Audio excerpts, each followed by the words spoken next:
aluno! Olá, aluna! Seja bem-vindo de volta. Nessa aula, a gente vai dar continuidade e aprender um pouco mais sobre a cobertura vegetal protetora, né? Vamos ver as matas ciliares e a sua interação com a bacia hidrográfica. Bora lá? Ok, então primeiro eu trouxe um compilado do que a gente vai ver um pouquinho nesse vídeo. Bom, nós vamos começar pelas contribuições das matas ciliares, né, da vegetação de uma bacia hidrográfica para a própria bacia em si, e também depois a gente vai ver algumas áreas, perdão, de conservação onde estão inseridas as bacias hidrográficas. Beleza? Então, tópico 1, vamos falar sobre porosidade, que vai incluir algumas coisinhas de raízes e decomposição. No tópico 2, sobre a qualidade, né, a saúde da bacia hidrográfica, que vai incluir oxigenação, temperatura e filtragem. E no tópico 3, como eu disse, vamos falar sobre as unidades de conservação e um tal de ICMBio, que já vocês vão aprender o que é. Bora lá? Ok. Porosidade. Vamos falar sobre porosidade. Como que a vegetação de uma bacia hidrográfica ela vai contribuir com a porosidade do solo dessa bacia? A gente sabe que toda a vegetação, né, essas maiorzinhas de árvores, né, de gramíneas, de arbustos, elas possuem raízes, certo? Certo. E quando se tem uma mata ciliar, tem-se vários tipos de árvores de vários tamanhos, né, diversos tamanhos ali, com suas raízes.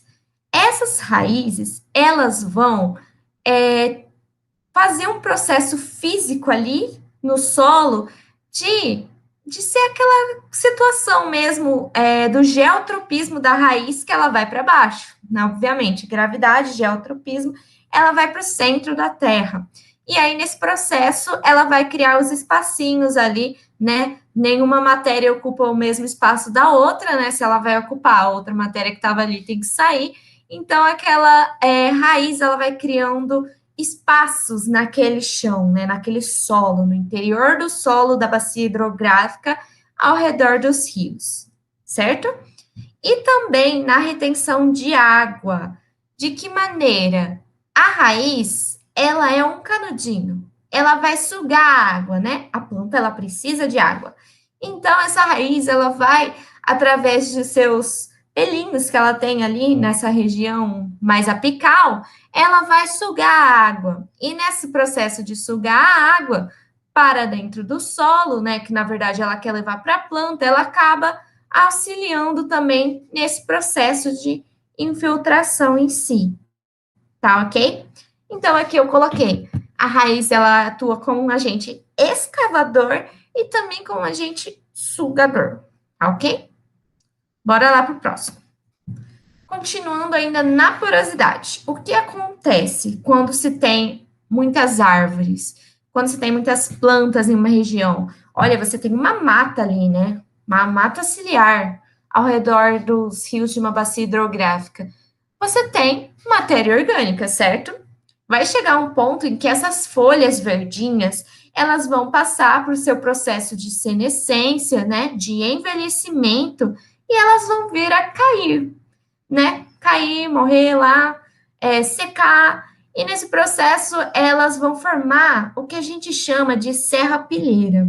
A serrapilheira nada mais é do que aquele montinho de folhas, de galinhos caídos, de matéria orgânica acumulada ali nessa parte mais superficial do solo, tá ok? E aí, essa camada de matéria orgânica, o que ela vai fazer? Ela vai enriquecer o solo, obviamente, né? Porque aqueles minerais, né? Aqueles nutrientes que estão ali naquela matéria orgânica, eles vão retornar para o solo, porém, também esse solo, né? Ele vai ser mais enriquecido de matéria orgânica e matéria inorgânica, porque aí você está misturando a matéria orgânica ali. E o que acontece quando você mistura matéria orgânica com os grãozinhos do solo que já estão ali, né? Dos minerais, dos fragmentos de rocha. O que acontece? Esse solo ele vai se tornando mais poroso também, tá? E essa porosidade, ela vai contribuir para que a água consiga ter espaço lá dentro, né, do solo. E aí ela vai conseguir entrar, tá ok? E esse conseguir entrar quer dizer que um solo mais poroso vai favorecer esse processo da entrada de água, que a gente chama de infiltração, certo? Essa parte inicial aqui ficou clara também? Basicamente é a mesma ideia, mas de diferentes maneiras, tá ok? Vai causar mais espacinhos, vai tornar o solo mais poroso. Tanto a ação das raízes ali, como também a ação da própria matéria orgânica, né, que está morta. Vamos lá para o próximo. O que mais? O que mais que acontece?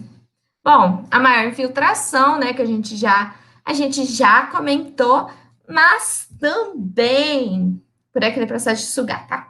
Mas também o que acontece é que aquela matéria orgânica que tá ali, ela também absorve água, ajuda a absorver água, né? Pega um pedaço de tronco e vê como ele fica molhadinho, né? Que até quando cai chuva, aquele tronco seco ali, morto, como ele fica molhadinho, como que ele absorve aquela água. E o que é isso? O que isso vai auxiliar? Essa matéria orgânica morta auxiliando na absorção de água, ela vai também impedir com que essa água escoe de maneira muito rápida. Por exemplo, você tem um terreno que é assim, que ele tem uma certa declividade. Aquela matéria orgânica no solo, ela vai desacelerar essa água, tá? Para que ela não acumule ou vá tão rapidamente para as porções mais abaixo do terreno. Ela vai desacelerar e ajudar nesse processo de infiltração, que é o que eu coloquei aqui como impede a perda de água pelo relevo. Se você tem um relevo assim com uma certa declividade, ela vai auxiliar nesse processo de infiltração e impedir com que toda a água escoe muito rapidamente, tá ok? Para as partes mais baixas. Aqui eu trouxe para vocês o exemplo de Cunha, que é um município do leste do estado de São Paulo, tá? E o que a gente quer falar de Cunha?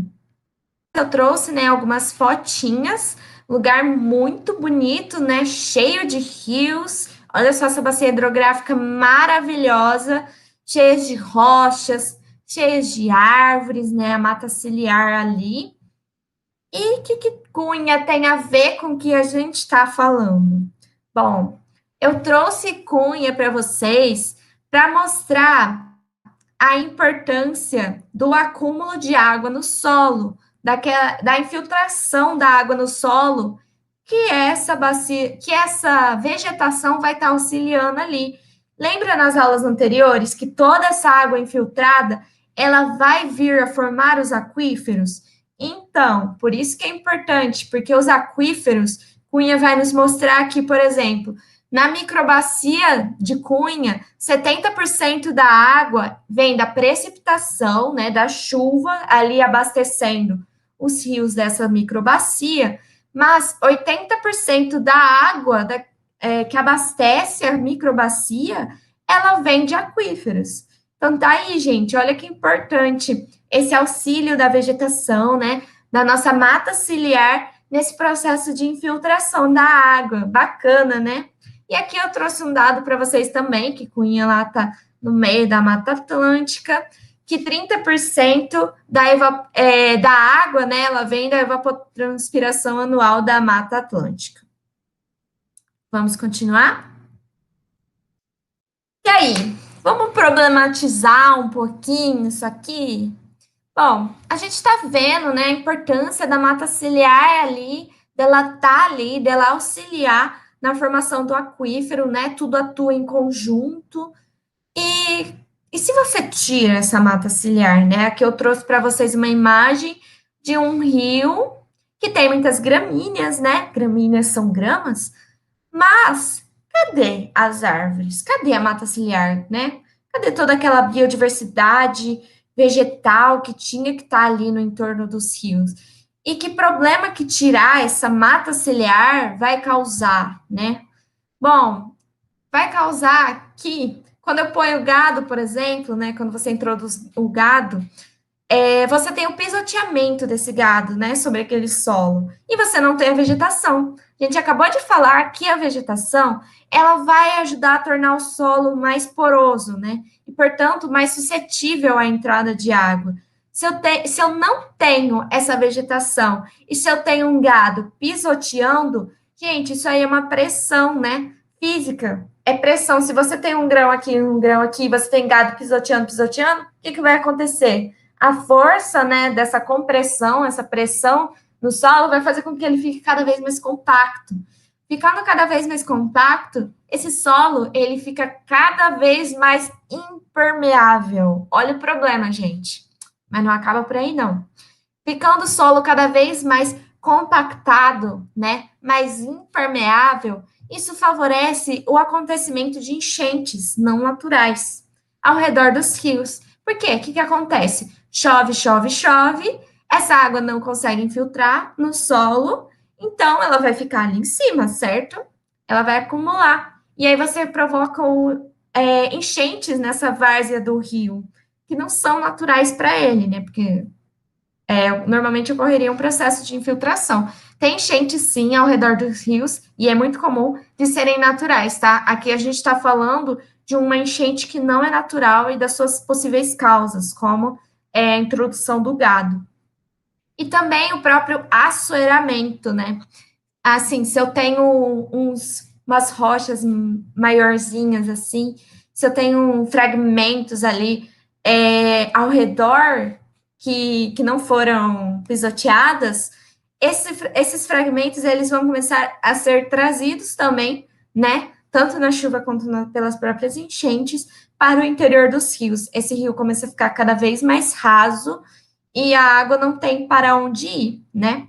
Provocando enchentes e também esses rios eles vão secar mais rápido, tanto porque você está assoreando ali, tanto porque você não tem um aquífero ali para abastecer o rio, tá? Essa água ela não está conseguindo entrar para poder aflorar ali nas nascentes e conseguir manter o abastecimento. Então, o que acontece é que esses rios eles vão secar muito mais rápido, não tem nada ali protegido no subsolo, né, nas profundezas, que ajude na manutenção do seu volume hídrico. É um problema. Continuando, o que as nossas queridas vegetações, matas ciliares ao redor dos rios, protetoras, lindas, maravilhosas, ajudam, elas também ajudam na qualidade dessa bacia hidrográfica. E como assim, né? Na saúde dessa bacia hidrográfica. Elas vão proporcionar uma maior oxigenação da água, o que é bom para os animaizinhos, né? Que estão ali, já que eles precisam daquele oxigênio, os seres aquáticos, né? Possibilita a dissolução do oxigênio na água dos rios, por quê? Por que esse aumento da oxigenação? Porque a presença de uma mata ciliar, presença de uma vegetação protetora ao redor desses rios, da bacia hidrográfica, vai auxiliar na manutenção da temperatura, tá? O ambiente ali fica mais fresquinho, por assim dizer, tanto pela própria ação da sombra ali dessas plantas, dessas árvores, como também do próprio processo ali de respiração e transpiração que essas árvores estão fazendo ali naquele ambiente. Até mesmo porque muitas vegetações elas atraem chuvas, tá? O que é ainda mais importante para a continuidade da bacia. Em todo esse processo de evapotranspiração que elas têm, impedindo que a temperatura varia drasticamente, obviamente as moléculas de oxigênio não vão ficar tão agitadas. Quanto mais agitadas as moléculas de oxigênio ficarem, mais elas tendem a ir para outro estado, né? Para um estado gasoso, né? De vapor, para ir embora dali daquela água. Então, quanto mais fresquinho, mais assim, amena a temperatura, maior a tendência desse oxigênio ficar ali dissolvidinho. Filtragem. Também ajudam na filtragem. Gente do céu, que Mata ciliar maravilhosa. E o que é isso? O que é filtragem, Luana? Bom, a filtragem, né, feita por essas plantinhas, pela nossa mata ciliar, nada mais é do que a retenção do lixo humano, né? Esse ser humano, cheio de garrafinha de plástico, né? Cheio de isopor, tudo quanto é mequetrefe aí de lixo do ser humano, né? Objetos e tal. Muitas vezes as pessoas jogam nas ruas e em outros lugares isso acaba vindo, né? Parar nos rios. E aí, o que acontece? Essa vegetação no entorno, ela vai ajudar também a segurar essa sujeira, para que ela não desça para os rios, que é muito importante. E também metais pesados, sim, dissolvidos, né? Aqueles metais pesados provenientes de poluição química também vão ser retidos pela vegetação. Muitas vezes elas vão absorver esses metais para si, impedindo com que, ou diminuindo a quantidade de metais pesados que vão parar nos rios, né? Que aí vão contaminar peixes e etc. Elas absorvem aquilo, pobrezinhas. E também a absorção de minerais bons, não aqueles ruins, né? Não os metais pesados, mas os minerais bons, nutrientes. Através dessa absorção de minerais, essa filtragem, né? Essa vegetação, ela vai absorver minerais e impedir com que o rio seja saturado desses minerais, tá ok? Também vai ajudar nisso.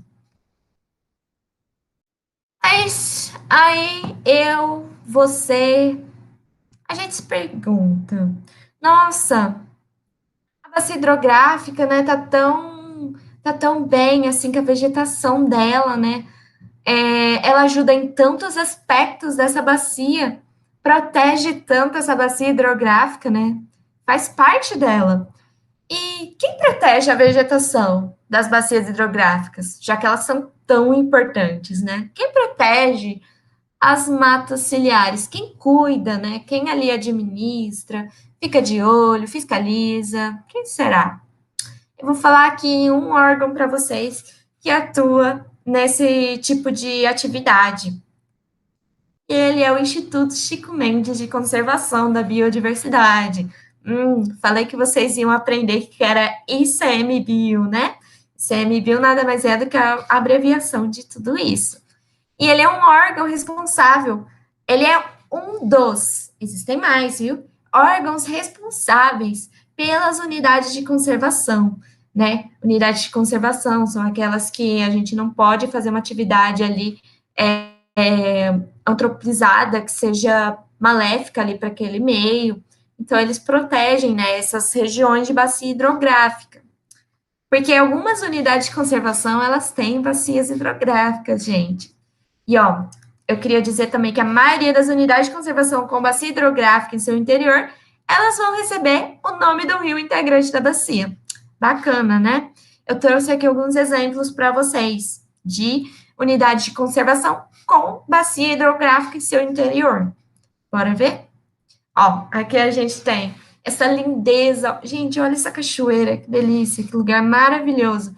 Essa é a reserva biológica do Rio Trombetas, tá? Esse aqui, olha só, um mais lindo que o outro, é o Parque Nacional das Nascentes do Rio Jari. Coisa linda, né? E aqui a gente tem a área de proteção ambiental da Barra do Rio Mamanguape. Essa área de proteção ambiental muito importante, que tem inclusive mangues, né, manguezais, muito importantes para a biodiversidade marinha, né, que são os considerados berçários da vida marinha. E aqui também trouxe para vocês o site do ICMBio, mas vai estar lá nas referências também, dá para vocês pegarem e acessarem aí para vocês verem que é muito bacana. Eles vão falar um pouquinho mais sobre a unidade de conservação. Olha só essa frase de impacto aqui, que verdadeira, né? Sem as unidades de conservação, muitos cursos d'água sequer existiriam, né? Seriam das nossas bacias hidrográficas se elas não tivessem a proteção de serem nomeadas como unidade de conservação. E o ICMBio, ele vai atuar nisso, né? E também nesse mesmo site do ICMBio, vocês vão encontrar uma lista de muitas unidades de conservação que têm bacias hidrográficas em seu interior. Então, se você se interessar, dá lá uma pesquisada, dá lá uma olhadinha no site do ICMBio. Ó, eles trazem o nome da bacia hidrográfica, né? Se tem uso sustentável, o total da área de uso sustentável, né? A quantidade de unidade de conservação com proteção integral e o total da área também. É bem bacana, viu? Explora aí que você não tem nada a perder. É isso, gente. Acabou a aula, infelizmente, mas não acabou o curso. Vocês vão continuar tendo contato com outros temas de bacia hidrográfica, com os meus outros colegas aqui nas outras aulas. Eu espero que vocês tenham gostado muito. Revejam e revejam tantas vezes que vocês quiserem. E se quiserem também se aprofundar um pouquinho mais, dá uma olhada na bibliografia, tá? É isso. Gratidão, obrigada pela presença de todos. Espero que vocês tenham uma ótima semana, uma ótima noite, seja quer em que dia e que hora você estiver assistindo esse vídeo. Beijão, até!